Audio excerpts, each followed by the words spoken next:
Hello bachcho, welcome to class 7 sessions of subject geography, and today we are going to discuss chapter number 3 and the chapter name is Our Changing Earth. This is your first session. तो बच्चों हम लोग class 7 का subject geography discuss करने वाले हैं और इसमें हम लोग चैप्टर नंबर 3 डिस्कस करेंगे. चैप्टर का नाम है Our Changing Earth और ये आपका फर्स्ट सेशन है. सो लेट्स स्टार्ट विथ इट. तो एक बार ब्रीफ में मैं आपको बता देती हूँ कि हम लोग अपने इस थर्ड चैप्टर में जिसका नाम है आवर चेंजिंग अर्थ, इसमें हम लोग कौन कौन से टॉपिक्स डिस्कस करने वाले हैं. तो बच्चों हमारा फर्स्ट टॉपिक होने वाला है अर्थ्स मूवमेंट्स, मतलब अर्थ जो हमारा अर्थ है जिसके बारे में हम लोग ने अपने लास्ट क्लास में पढ़ा, इंटीरियर ऑफ अर्थ और different changes that is taking place inside our earth. उसके कैसे मूवमेंट्स है और किस तरीके के मूवमेंट्स है, the two types of movements, that is the exogenic movement और the endogenic movements, right? तो हम इन सब चीजों के बारे में इस अर्थ मूवमेंट में पढ़ने वाले हैं. ओके, फिर हमारा सेकेंड टॉपिक होगा major landforms. So due to these movements what are the different landforms that are formed on our earth surface. तो उसमें हम लोग wind, water, sand. In our wind we'll talk about the sand dunes, then we'll talk about the river, waterfall, then we are going to talk about the working of ice. तो हम ये सारी चीजें इसमें मेजर लैंडफॉर्म्स में cover करने वाले हैं. Okay, so today we are going to start with our first subtopic here that is earth's movements. Okay, so let's start with that. तो बच्चों अब हम लोगों ने अपने लास्ट चैप्टर में क्या पढ़ा था? We talked about the interior of earth, जिसमें आप लोगों ने अर्थ सरफेस के बारे में देखा that there are 3 layers. The first one is the crust, that is the outermost layer and the thinnest layer of all the 3 layers, and then we talked about the mantle and the core. तो आप लोगों को अब idea हो चुका है कि हमारा अर्थ का इंटीरियर कैसा लगता है, राइट? और उसके मेन फीचर्स, मेन प्रॉपर्टीज जो हर लेयर्स के हैं उन सब के बारे में हमने पढ़ा था. तो you also must be remembering the term here the lithosphere. हम लोगों ने लिथोस्फेयर के बारे में पढ़ा था, राइट? जब हम लोग मेंटल की बात कर रहे थे तो उसमें हम लोगों ने लिथोस्फेयर के बारे में क्या देखा था? तो हमने देखा था that it is the outer most part that consist of the crust and the upper mantle, right? तो अब हम लोग लिथोस्फेयर की जब बात कर रहे हैं तो let us talk about the movements कि ये lithosphere, what is this lithosphere made up of और कैसे हमारा अर्थ मूव करता है, कैसे डिफरेंट चेंजेस हो रहे हैं उस मूवमेंट की वजह से. तो हम लोग एक बार लिथोस्फेयर के बारे में देखते हैं और उसके बाद हम लोग देखेंगे सब्सिक्वेंटली कि कौन कौन से चेंजेस है एंड कौन कौन से मूवमेंट्स है जो हमारे अर्थ सरफेस पे हो रहे हैं, beneath the earth surface and on the earth surface. Okay, so lithosphere, the rigid outer part of the earth consisting of the crust and upper mantle is called lithosphere. तो आप लोगों ने, जैसे मैंने बताया कि हमारा जो सेकंड चैप्टर था उसमें हम लोगों ने लिथोस्फेयर के बारे में देखा था, right? Now it is the rigid outer part, मतलब ये बहुत ही रिजिड और बहुत ही हार्ड सरफेस है that consist of the rocks, right? तो और डिफरेंट प्लेट्स जिसके बारे में अभी हम पढ़ेंगे. So it consist of the crust and upper mantle. तो जैसे हम लोगों ने इंटीरियर ऑफ द अर्थ के बारे में देखा तो हमने क्रस्ट और मेंटल के बारे में पढ़ा. तो बेसिकली हमारे lithosphere it consist of this crust and the upper mantle. Okay, अब क्या होता है बच्चों कि हमारा जो लिथोस्फेयर है it is broken into a number of plates. Okay, let us see that the lithosphere is broken into a number of plates known as the lithospheric plates. तो हमारा लिथोस्फेयर, अगर आप लिथोस्फेयर को देखोगे, हम पिक्चर के through अभी समझेंगे भी, तो बहुत सारे छोटे छोटे रेगुलर, इरेगुलर साइज के, large number, small number plates में वो बहुत छोटे छोटे पीसेस में ब्रोकन है, राइट? तो इसी ब्रोकन पीसेस को जो हमारे प्लेट्स होते हैं इसको हम लोग क्या कहते हैं? We call it the lithospheric plates. Okay, तो हमारा अर्थ क्रस्ट अगर आप देखोगे उसमें लिथोस्फेयर के बारे में अगर आप डायग्राम में, जैसे मैं आपको दिखाऊंगी, तो आप देखोगे कि जो हमारा लिथोस्फेयर है it is broken into a number of smaller plates. और ये स्मॉलर प्लेट्स क्या होता है? We call the smaller plates that are small और large in size and some are regular, irregular shape में होते हैं and we basically call these plates as the lithospheric plates. Why? Because they are present on our lithosphere. Okay, तो मैं आपको picture के through समझाती हूँ कि हमारा लिथोस्फेरिक प्लेट्स कैसा होता है. तो आपको याद होगा हम लोगों ने बात किया था क्रस्ट के बारे में. So we talked about that our crust has 2 parts. The first one is oceanic crust and the second one is the continental crust. तो आप अगर वर्ल्ड मैप में देखो तो आप ओशियंस और कॉन्टिनेंट्स तो देखे ही हो, है ना? तो उसमें आप, हम लोगों ने देखा था कि जो लेयर, जो छोटा सा पतला सा लेयर है ओशन के नीचे, वो हमारा ओशियनिक क्रस्ट होता है.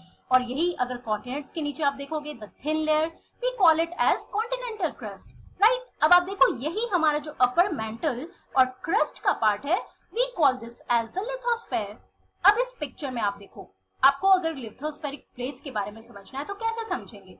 सो बेसिकली यहाँ पे आप देख रहे हो different name, Pacific plates, American plate, then here South American plate. तो क्या हुआ था बच्चों, जब हमारा अर्थ फॉर्म हो रहा था तो ये हमारे कॉन्टिनेंट्स और ओशंस जो फॉर्म हो रहे थे वो इन प्लेट्स के मूवमेंट की वजह से ही फॉर्म हुए हैं, राइट? तो आप देखो कि ये डिफरेंट आप अगर कॉन्टिनेंट्स के बारे में देखोगे या फिर आप ओशंस के बारे में पढ़ोगे तो ये सब कुछ किससे बना है? ये डिफरेंट नंबर ऑफ प्लेट्स। तो जैसे हमारा पैसिफिक ओशन के पास ये हमारा पैसिफिक प्लेट है। ऑस्ट्रेलिया अगर आप देखोगे तो ऑस्ट्रेलिया भी एक प्लेट से बना है, वो हमारा कॉन्टिनेंट है। तो अगर आपको समझना है कि कॉन्टिनेंट्स कैसे बने हैं तो बेसिकली बहुत सारे प्लेट्स हमारे लिथोस्फेयर में, छोटे और बड़े साइज के, और इन्हीं सारे प्लेट्स की वजह से हमारा कॉन्टिनेंट और हमारा oceans they have come into the formation. तो यहाँ पे अफ्रीकन प्लेट, अफ्रीका के पास आपका अफ्रीकन प्लेट है जिससे हमारा अफ्रीकन कॉन्टिनेंट बना है। यूरेशिया हमारा जो यूरोप और एशिया वाला रीजन है वो एशियन प्लेट से बना है। तो इसी तरीके से आप समझो जितने भी आपके कॉन्टिनेंट्स हैं वो ये प्लेट से ही बने हैं, ओके? और यही हमारा लिथोस्फेरिक प्लेट्स होता है, राइट?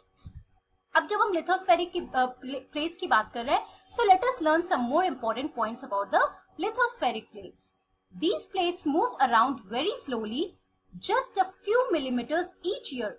तो अगर हर साल आप देखोगे तो ये जो लिथोस्फेरिक प्लेट्स है, जैसे अभी आपको पिक्चर में दिखाया, जो कॉन्टिनेंट्स जिससे बनते हैं या फिर जो ओशंस फॉर्म हुए हैं, तो ये सारे प्लेट्स के मूवमेंट्स की वजह से ही हुए हैं। वो एक दूसरे से कोलाइड करते हैं, कोलिजन होता है और उसके बाद एक लैंडफॉर्म क्रिएट होता है, राइट? तो ये हर साल, you would be surprised to know कि हर साल जो हम अगर एक साल की बात करें, so these plates they move very slowly और फ्यू मिलीमीटर्स, मतलब सबसे छोटी क्वांटिटी हमारे मेजरमेंट में है, राइट? तो ये फ्यू मिलीमीटर्स हर साल ये मूव करते रहते हैं। Now this is because of the movement of the मॉल्टन magma inside the अर्थ। और ये मूवमेंट क्यों होता है?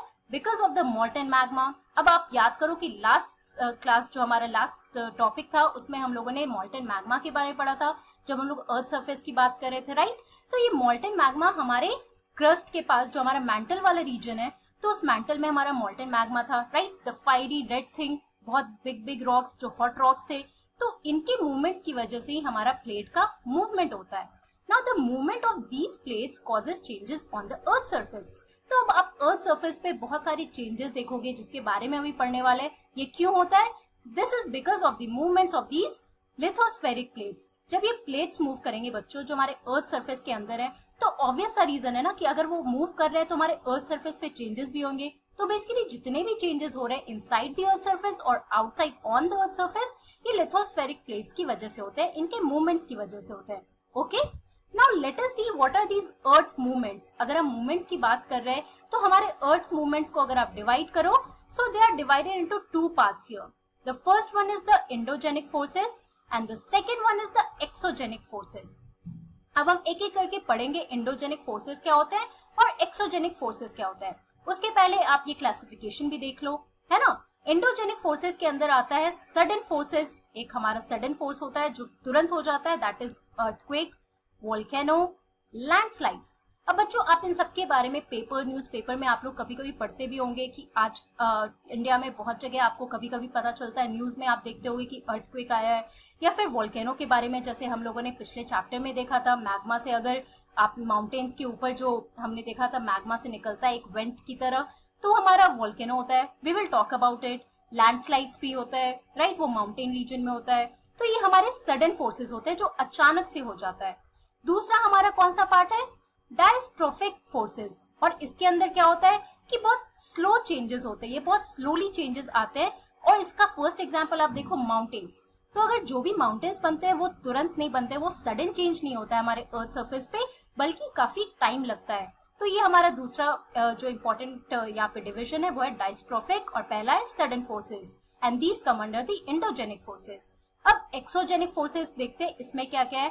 So it consist of the erosional and depositional part, okay? मतलब इरोजन और डिपोजिशन के थ्रू। अब ये टर्म्स आप लोग सब कुछ आप लोगों ने पढ़ा है पिछले क्लास में, so it won't be hard for you to understand here. इसके अंदर क्या क्या आता है, तो कौन कौन से एजेंट्स हैं इरोजन और डिपोजिशन के। You can also understand that, right? River होता है, विंड होता है, सी वेव्स होते हैं और ग्लेशियर्स होता है। अब एक एक करके हम लोग एंडोजेनिक और एक्सोजेनिक फोर्सेस के बारे में पढ़ते हैं. Now what are these endogenic forces? The forces which act in the interior of the earth are called as endogenic forces. तो मतलब अगर आप एंडोजेनिक वर्ड से ही समझ लो, जो अर्थ सरफेस के इंटीरियर में जो भी फोर्सेस एक्ट कर रहे हैं उसको हम लोग एंडोजेनिक फोर्सेस कहते हैं.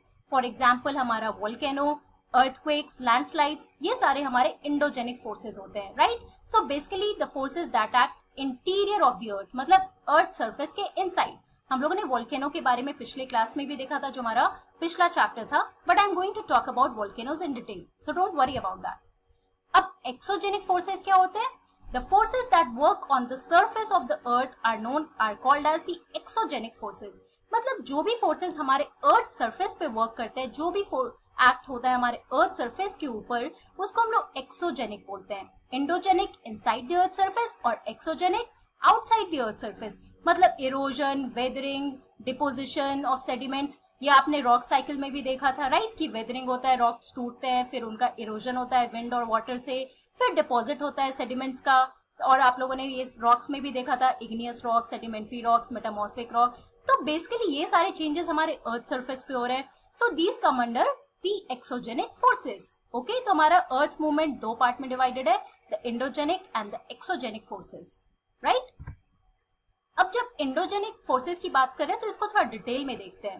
Now endogenic forces sometimes produce sudden movements and at the other times produce slow movements. तो हमने अभी देखा एग्जाम्पल में, जैसे सडन मूवमेंट्स में अर्थक्वेक के बारे में देखा, लैंडस्लाइड के बारे में देखा, वोल्केनोज के बारे में देखा, और जो स्लो मूवमेंट था उसमें हमने देखा माउंटेन बिल्डिंग्स, राइट. जो माउंटेन्स बनते हैं वो स्लो मूवमेंट होता है. Now sudden movements like earthquakes and volcanoes cause mass destruction over the surface of the earth, right. Obviously it's very true. अगर आप अर्थक्वेक की बात करो तो आप देखते होंगे कितने बिल्डिंग्स टूट जाते हैं, रोड टूट जाते हैं, मतलब बहुत मास डिस्ट्रक्शन होता है, बहुत लोग मर जाते हैं बिल्डिंग के अंदर दबकर. तो हम वोल्केनोज और अर्थक्वेक के बारे में अभी डिटेल में डिस्कस करते हैं, that how are these volcanoes and earthquake, how do these happen, और ये कैसे अकर करते हैं, व्हाट और क्या क्या डैमेजेस होते हैं इनकी वजह से. Okay, so let us talk about volcano here. What is a volcano? A volcano is a vent or opening in the earth's crust through which the molten material erupts suddenly. तो बच्चों आप याद करो, जब हम लोग मैंटल की बात कर रहे थे, मैग्मा की बात कर रहे थे, तो अगर आप वोल्केनो देखोगे माउंटेन पे तो वो बिल्कुल ऐसा होता है, राइट. और इससे जो रॉक्स निकलते हैं उससे क्या बनता था, हमारा इग्नियस रॉक्स बनता था. तो यही है वोल्केनो की अगर आप माउंटेन्स के अंदर ये मैग्मा जो होता है, मैग्मा चैम्बर से बहुत बहुत हॉट रॉक अर्थ सरफेस पे ऊपर जो निकलता है, उसी से हमारा वोल्केनो होता है. बहुत एशेस निकलते हैं, बहुत आग निकलता है, राइट. और ये आप देखोगे एक वोल्केनो अगर रियल लाइफ में आप देखोगे तो वो आपको इसी तरीके का दिखेगा. ये माउंटेन रीजन में आपको दिखेंगे कभी कभी this erupts. So basically it is a vent in the earth crust through which the molten material it erupts suddenly. अब इस पिक्चर में आप देखो, ओके, ये हमारा मैग्मा चैम्बर है. मैग्मा चैम्बर से कैसे हॉट रॉक्स निकलते हैं, राइट. यहाँ पे बिल्कुल हॉट रॉक ऊपर अर्थ सरफेस पे आता है, और ये क्यों होता है? Because of the pressure and the temperature changes that takes place inside the earth surface. और यहाँ ऊपर आप देखो तो ये जहां से ये आपका मैग्मा निकलता है उसको हम लोग क्रेटर बोलते हैं, ओके. और बाहर निकलते हैं आप देखो, these are the ash clouds. बहुत ज्यादा आग निकलता है, बहुत ज्यादा एशेज निकलते हैं. ऑब्वियसली अगर आप आग जलते हुए देखोगे, बहुत फॉरेस्ट में देखो या कहीं भी देखो तो बहुत सारा धुआं तो निकलता ही है ना. तो इससे बहुत सारा धुआं निकलेगा और बहुत सारे रॉक्स निकलते हैं अर्थ सरफेस के बाहर. तो ये हमारा एक एंडोजेनिक फोर्सेस में आता है. क्यों? क्योंकि ये चेंजेस जो है अर्थ सरफेस के अंदर ये सारे फोर्स लग रहे हैं, राइट. और ये कहाँ हो रहा है? तो माउंटेन रीजन्स में होता है. ये एक फॉर्म है जिसको हम लोग वोल्केनो कहते हैं. सो इससे मैग्मा जो है अर्थ सरफेस पे बाहर निकलता है. These are the volcanic bombs, ashes जो हमारे अर्थ सरफेस से बाहर निकलते हैं, राइट. और यहाँ पे सारे लेयर्स ऑफ एश और लावा जो भी हमारे अर्थ सरफेस से बाहर निकलता है वो इधर डिपॉजिट होना शुरू हो जाता है, और इसी से हमारा जो रॉक्स फॉर्म होता है उसको हम लोग इग्नियस रॉक्स बोलते हैं, राइट. तो बच्चों आज की क्लास में हम लोगों ने क्या पढ़ा? We talked about the lithospheric plates. Lithospheric plates हमारे अर्थ सरफेस पे जो हमारा अर्थ क्रस्ट है that is made up of number of plates, जिसको हम लोग लिथोस्फेरिक प्लेट्स बोलते हैं. और हम लोगों ने अर्थ मूवमेंट के बारे में देखा, exogenic and the endogenic forces. और एंडोजेनिक फोर्सेस में हम लोगों ने वोल्केनो के बारे में पढ़ा. अब नेक्स्ट क्लास में हम लोग अर्थक्वेक के बारे में पढ़ेंगे. Okay, so that's all for today. Thank you very much.